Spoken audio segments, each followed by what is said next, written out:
এই ভিডিওটা প্রথম থেকে শেষ পর্যন্ত দেখতে থাকো।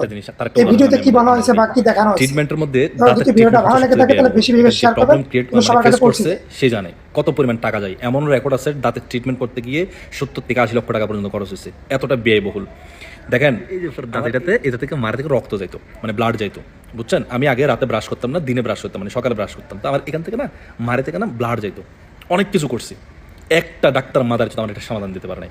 কিন্তু আমি একটা আয়ুর্বেদিক একজন ডক্টরের শুধু ফলো করছি এক সপ্তাহ। দেখেন আমি আপনাদেরকে বারবার বলি, মেডিকেলের মধ্যে যে ট্যাবলেট দেওয়া হয় ওগুলো আসল চিকিৎসা না। আয়ুর্বেদিক হচ্ছে আমরা আসল চিকিৎসা। আয়ুর্বেদিকের যে জিনিসটা দেয় এটা হচ্ছে আসল ওষুধ, আসল মেডিসিন। মেডিকেলের যে ফার্মেসি থেকে যেটা নেন সেটা কিন্তু মেডিসিন না, সেটা হচ্ছে ড্রাগস। একটা ট্যাবলেট আমি দেখাতে পারবো না এটা মেডিসিন, ইট ইস ওষুধ, দেখাতে পারবেন না, কারণ লেখা আছে ড্রাগস। আপনি ভালো করে খেয়াল করেন আমি যেটা বলছি। এবং ফার্মেসির যে ট্রেড লাইসেন্স আছে, ট্রেড লাইসেন্স লেখা থাকে ড্রাগস, ওখানে মেডিসিনের দোকান এরকম কোনো কিছু লেখা নাই। আমি জাস্ট ওনার কথা মতো হলুদ আছে না ভাই, হলুদ দিয়ে লবণ দিয়ে ব্রাশ করতাম, বুঝছেন। রাতে ব্রাশ করতাম, সকালে ব্রাশ এটা যদি আপনি সারা বছর যদি না করেন কিচ্ছু হবে না, রাতে ব্রাশ এটা হচ্ছে মেন ইম্পর্টেন্ট জিনিস। রাতে আপনাকে ব্রাশ করতে হবে ঘুমানোর আগে, হ্যাঁ।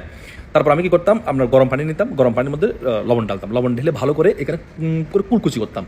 কুলকুচি করার পর উইদিন 1 উইক, এক সপ্তাহের মধ্যে পাই আমার এই যে ব্লাড আসা, এই যে যেখান থেকে মারি থেকে ব্লাড পড়তো, যখন আমি এটা ডিটেলস জানা শুরু করলাম, ডিটেলস আমি যেটা পেলাম সেটা হচ্ছে আমাদের দাঁতের মধ্যে প্রচুর ব্যাকটেরিয়া থাকে, খারাপ ব্যাকটেরিয়া, এবং এগুলো আস্তে আস্তে আমাদের দাঁত, ইভেন এমনকি আমাদের হার্ট পর্যন্ত, যার মুখ পরিষ্কার থাকে না তার হার্ট ইনফেক্ট হবে, তার লিভার ইনফেক্ট হবে, এগুলো হবে 100% হবে। আমি যখন এই জিনিসটা যখন এক সপ্তাহ করছি ভাই, আমার অটোমেটিকলি আমার এই রক্ত যাওয়া বন্ধ হয়ে গেছে। তখন থেকে যে আমার একটা যে আপনার ব্রেনের মধ্যে জিনিসটা ঢুকলো, এই জিনিসটা আমি এখনো পর্যন্ত করি। বাসায় যাবো, কুলকুচি করবো। এটা আপনি 80 বছর না 90 বছর বয়স হলো আপনার দাঁতের মধ্যে পোকা আসবে না।